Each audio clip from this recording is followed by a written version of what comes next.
Assalamualaikum warahmatullahi wabarakatuh. Alhamdulillah wassalatu wassalamu ala Rasulillah wa ala alihi wa ashabihi wa wala la haula wala quwata illa billahil aliyil azim. Teman-teman semuanya, dalam dinamika politik Indonesia yang kerap diwarnai ketegangan antara kebebasan berpendapat dan sensitivitas kekuasaan, muncul lagi satu babak baru, yaitu Roy Suryo, mantan Menteri Pemuda dan Olahraga, dipolisikan atas kritikannya terhadap mantan Presiden Joko Widodo. Langkah tersebut pun langsung mengundang perhatian berbagai kalangan, termasuk Bung Rocky Gerung, intelektual publik yang selama ini dikenal lantang mengkritik pemerintah ya. Rocky Gerung dalam berbagai kesempatan menilai pemolesan terhadap Roy Suryo sebagai bentuk kemunduran demokrasi. Menurut Bung Rocky, tindakan tersebut mencerminkan ketidakmampuan istana menghadapi kritik secara lebih dewasa.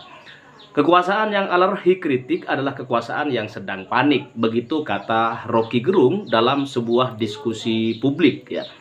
Rocky Gerung menekankan bahwa dalam negara demokrasi, kritik ya sekeras apapun ini seharusnya dijawab dengan argumentasi, bukan dengan kriminalisasi. Bagi Rocky Gerung, kasus Roy Suryo adalah simbol bahwa rezim hari ini semakin jauh dari semangat reformasi yang memperjuangkan kebebasan berekspresi. Ia bahkan menyebutkan bahwa ketika penguasa takut pada meme atau apa namanya ya dan lain sebagainya, itu tanda bahwa kekuasaannya sudah rapuh secara moral. Rocky mengajak publik untuk tidak diam karena pembungkaman suara oposisi ya betapapun kecil akan membuka jalan menuju otoritarianisme. Rocky Gerung juga menyoroti ironi dalam penanganan hukum ya di era mantan Presiden Jokowi yang menurutnya kerap tebang pilih ya, kawan dilindungi, lawan disingkirkan. Begitu kata Rocky Gerung. Ia mengingatkan kita semuanya bahwa demokrasi bukan hanya soal prosedur pemilu, melainkan juga keberanian menerima kritik sebagai bagian dari kontrol rakyat terhadap sang penguasa. Narasi Rocky Gerung mempertegas juga posisi dirinya di tengah pertarungan opini politik ya dan juga opini publik yang semakin memanas. Tetap di garis depan memperjuangkan nalar kritis meski berhadapan dengan resiko kriminalisasi yang sama dengan Roy Suryo tentunya. Bung Rocky Gerung tidak berhenti pada kritik normatif saja, teman-teman. Dalam berbagai forum misalnya, ia secara lugas menyatakan bahwa pelaporan terhadap Roy Suryo merupakan bentuk pelembagaan ketakutan gitu di dalam negara. Nah, bagi Rocky, ini adalah strategi penguasa untuk mengirim pesan senyap kepada masyarakat Indonesia bahwa siapapun yang berani menertawakan atau mengkritik pemimpin harus bersiap berhadapan dengan persoalan hukum. Jauh daripada itu teman-teman, Rocky Gerung juga menyebut bahwa fenomena ini sebagai self-defeating move, sebuah langkah kekuasaan yang justru mempercepat erosi legitimasi politik ya Jokowi di mata rakyat seperti itu. Nah, mengkriminalisasi kritik itu seperti menyalakan api kecil di dalam rumah sendiri. Lambat laun kekuasaan itu akan terbakar dari dalam. Begitu kira-kira pendapat Bung Rocky Gerung. Kemudian teman-teman, Rocky juga mengajak masyarakat untuk melihat bahwa kasus ini bukan semata-mata sebagai masalah antara Roy Suryo dan Jokowi, melainkan sebagai gejala memburuknya kualitas demokrasi secara sistemik. Demokrasi secara sistemik sekali lagi ya. Ia menyerukan agar ruang kebebasan berpendapat tetap dijaga, bukan hanya untuk para politisi tetapi juga untuk seluruh rakyat Indonesia. Nah, di akhir pernyataannya, Rocky Gerung juga mengingatkan bahwa kekuasaan yang terlalu sibuk mengurusi meme dan sindiran adalah kekuasaan yang sudah kehilangan kepercayaan diri. Ia menutup dengan kalimat yang sangat tajam ya, bahwa ketika seorang presiden lebih takut pada olok-olok rakyat ketimbang krisis bangsa, maka sesungguhnya ia sudah berhenti menjadi pemimpin. Nah, begitu kira-kira dan bagaimana faktanya di lapangan. Oke, kita cek bersama teman-teman berikut ini. Saya bisa pastikan bahwa 3 di antara 4 orang yang dilaporkan itu, mereka memang mungkin ya patut untuk dilaporkan. Karena justru mereka lah pemegang primary evidence. Primary evidence-nya adalah buku yang disebut-sebut skripsinya milik Joko Widodo. Nah, yang menarik adalah kalau kemudian kebetulan tiga-tiganya itu alumni asli Universitas Gadjah Mada. Ya, S1, S2-nya rata-rata UGM semua. Saya S1 UGM Komunikasi, S2 Public Health, ya, Magister Kesehatan. Rismon itu S1-nya Elektro, S2-nya juga Elektro juga. Dr. Tifa itu juga S1, S2-nya adalah kedokteran, ya. S3-nya masing-masing kami mengambil di tempat lain. Saya di UNJ, Bang Rismon ada di Jepang, dan kemudian Dr. Tifa ada di UI dan di Unpad, ya. Kami ini memegang yang namanya bukti primer tadi. Bukti primernya adalah skripsi, yang disebut skripsi. Izin kalau boleh. Nah ini. Boleh. Jadi inilah skripsi asli. Jadi ini bukan dari sosmed. Ini saya pegang sendiri. Saya scan sendiri dengan menggunakan kamera resolusi tinggi. Sehingga inilah hasil skripsi. Kalau kita buka berikutnya. Ini yang menarik. Karena lanjut. Kalau misalnya kita bisa lihat gambar berikutnya. Ini nanti akan menunjukkan ketidakkonsistenan dia. Di sini, bolehlah kalau ini dikatakan dulu, pada saat mahasiswa Universitas Gadjah Mada, UGM, kalau akan membuat skripsi, dia membuatkan atau memesan cetakan sampul dan halaman depan ini pada percetakan di luar UGM. Dulu ada yang namanya percetakan perdana. Jadi sekaligus mengkoreksi Bang Karni. Dulu-dulu dari dekan Fakultas Kehutanan tuh selalu mengatakan prima dan sanur ya, salah. Perdana, saya kasih tahu Bang Karni, dulu namanya perdana. Gitu. Jadi ini perdana, memang dia punya alat untuk mencetak semacam di tahun frame kita jangan kita bayangkan sekarang. Ini adalah tahun 1985 atau tahun 80-an. Belum ada yang namanya mesin cetak inkjet. Ya. Laser juga belum ada waktu itu. Yang ada adalah mesin cetak milik percetakan. Dan waktu itu cetaknya adalah cetak tinggi Bang Karni. Jadi teknik itu litograf itu harus disusun hurufnya satu persatu dibalik, kemudian diputar serak-serak gitu, kemudian muncul kayak gini. Jadi huruf-huruf yang disusun pun, itu pun ditata satu persatu. Kadang-kadang hurufnya beda dengan huruf yang lain. Jadi jenis fontnya beda-beda. Berikutnya lanjut. Nah yang menarik pada skripsi ini adalah ketika pada halaman berikutnya, nah ini yang sangat menarik. Sepintas sama Bang Karni dengan tadi. Tapi ini kalau orang mengerti percetakan dan dia belajar kuliah yang namanya grafika publisitas, dan saya anak komunikasi belajar, ini sudah langsung bisa melihat ya bahwa lembaran ini dicetak dengan menggunakan teknologi yang jauh melampaui zamannya. Ini teknologi tahun 90-an karena ini adalah hasil mesin cetak inkjet. Inkjet itu keluar setelah laser jet. Jadi ini di atas tahun 92. Dan yang lebih menarik lagi di sini adalah kesalahan-kesalahan mulai muncul di sini. Nama Profesor Dr. Insinyur Ahmad Sumitro yang ada bahkan dikoreksi oleh putrinya sendiri. Putrinya sekarang ada di Australia. Dia langsung bilang, itu bukan nama bapak saya. Nama bapak saya adalah Profesor Dr. Insinyur Ahmad Sumitro. Pakai U. Bayangkan Pak Karni, kalau misalnya saya minta tanda tangan Pak Karni. Kemudian di nama saya terus Karni Iljaz gitu. Mau tanda tangan gak Pak Karni? Pasti marah-marah malahan gitu. Ini seorang mahasiswa minta tanda tangan dosennya. Ditanda. Dan begitu lihat tanda tangan ini, senyumlah sang putri. Gitu loh. Dan dia dengan kata lain mengatakan itu bukan tanda tangan ayahnya. Dan begitu dibandingkan, kalau seorang grafolog itu akan langsung bisa lihat ini. Tanda tangan asli dengan Profesor Ahmad Sumitro yang ada. Beda, tekanannya, tarikannya lain. Ini tanda tangan kayak orang baru belajar buat tanda tangan. Ragu-ragu gitu loh. Gitu tanda tangannya. Demikian juga Profesor Sunardi Prawido Hatmojo. Oke lah, saya bukan seorang grafolog. Tapi saya hanya membandingkan kalau dua tanda tangan yang asli ini dibandingkan dengan yang asli ya dibandingkan dengan ini itu beda sekali. Menariknya tidak ada tanggal yang ada. Pak Karni kalau kita ngumpulin skripsi dan itu sebagai syarat utama untuk hasilnya ijazah. Kalau tidak ditanggali ya itu berarti belum sah.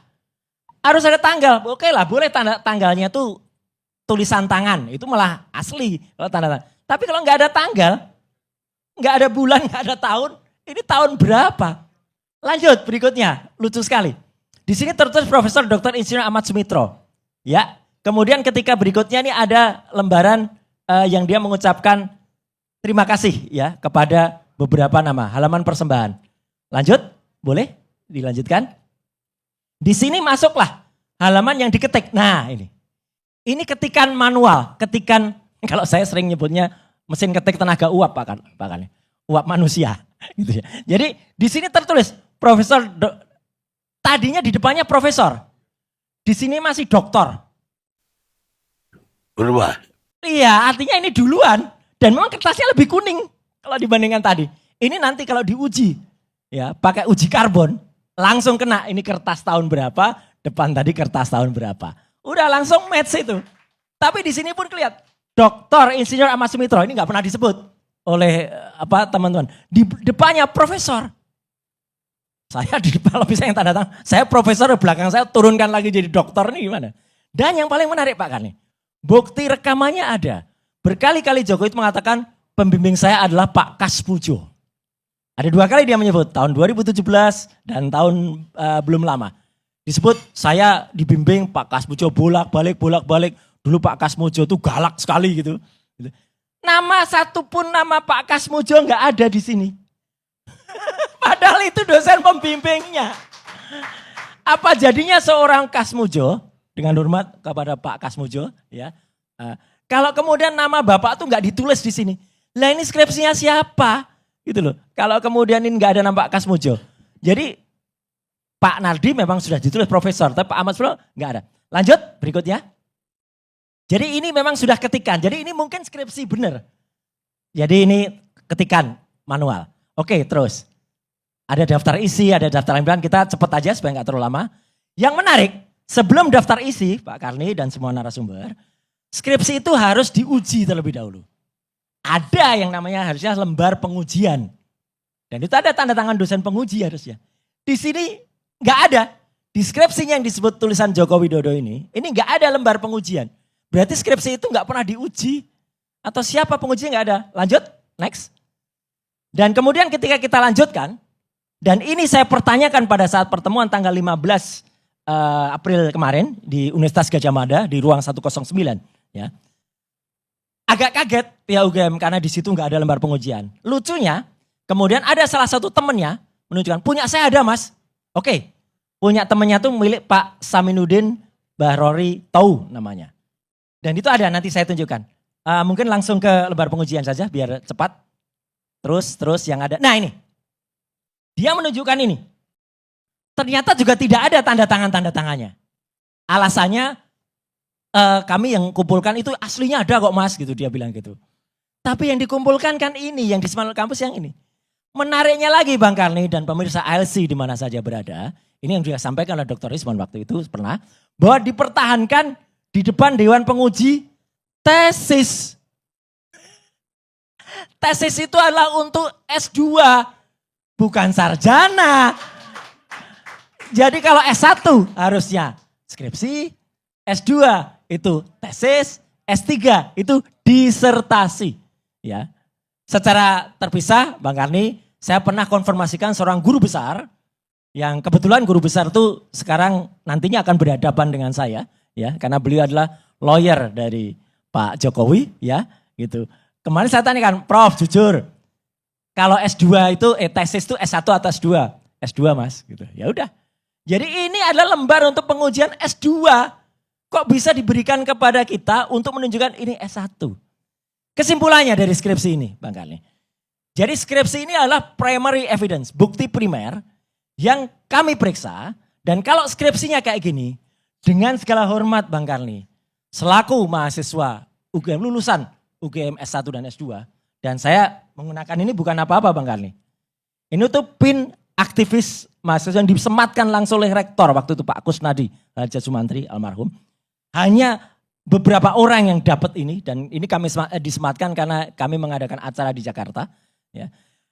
Itu berarti apa? Saya sangat terpukul kalau UGM meluluskan skripsi model kayak gini nih. Ya. Ini sangat-sangat mencemarkan nama baik UGM harusnya. Ya. Kok bisa UGM kualitasnya seperti ini Bang Karni? Kalau skripsinya seperti ini Bang Karni, maka kalau dia sampai muncul ijazah yang kemudian itu sekarang ribut, ya sangat dipertanyakan kualitas ijazahnya. Kok bisa dengan skripsi kayak gini muncul ijazah? Habis skripsi biasanya juga atau sebelumnya ini kadang-kadang ada perbedaan. Ada fakultas yang skripsi duluan baru KKN berikutnya, atau ada KKN dulu baru skripsi. Dipertanyakan juga kuliah kerja nyatanya di mana?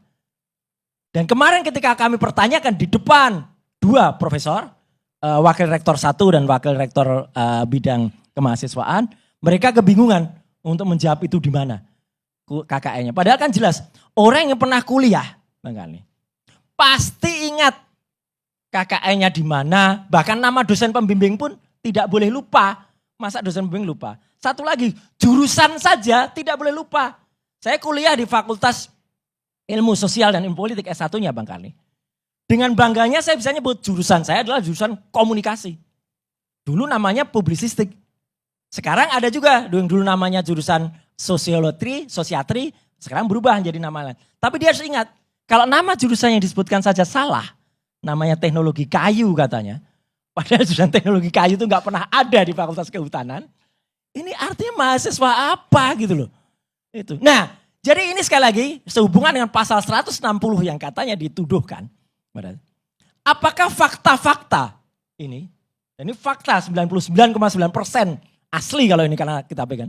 Apakah ini disebut merupakan hal yang kemudian membuat masyarakat gaduh atau membuat penghinaan kepada masyarakat? Ini justru saya yang terhina Pak Karni. Harusnya saya yang lapor dia dong. Gitu. Karena kami mahasiswa UGM terhina dengan adanya ini. Kok malah dibalik? Kok malah skripsi yang katanya penghinaan, dikatakan kami menghina itu, berempat kami menghina itu, kok ada yang muncul. Jadi artinya itu Pak Karni. Itu mungkin sebagai pembuka dulu. Kalau ditanyakan, kenapa saya nggak ngulas atau belum menyebut soal ijazahnya. Universitas Gadjah Mada kemarin memang menyatakan tidak bisa menunjukkan ijazahnya karena ijazahnya itu dipegang oleh yang bersangkutan. Oke, kami hormati Bang Karni. Maka di antara 4 itu Pak Rizal Fadilah lah yang berangkat ke Solo, Pak Rismon juga berangkat ke Solo, ingin lihat ijazahnya. Tapi apa yang terjadi Pak Karni? Kita tahu semua, ijazah itu tidak disampaikan oleh yang bersangkutan dengan alasan saya hanya mau menyampaikan di depan pengadilan. Gitu. Lucunya Bang Karni, sebelumnya malah justru disampaikan ke depan 11 wartawan yang ada. Salah satunya dari Liputan 6 gitu yang dia bikin testimoni. Dan wartawan itu tidak boleh memotret Bang Karni. Tidak boleh mengabadikan, bahkan dilucuti dulu. Jadi menurut saya ini kan aneh gitu di era teknologi multimedia sekarang kok wartawan kok malah artinya ditutupi aksesnya. Jadi selama kami belum melihat ijazah aslinya, saya nyatakan ijazah aslinya tidak ada Bang Karni. Kalau ijazah yang keluar itu adalah ijazah yang diupload oleh kader partai sebar ijazah itu ya, atau partai yang salah input itu, mungkin dia salah input ijazahnya, singkatannya silahkan disingkat sendiri ya. Saya pastikan kalau itu yang diupload itu, saya berani pastikan 99% yang ditampilkan itulah palsu.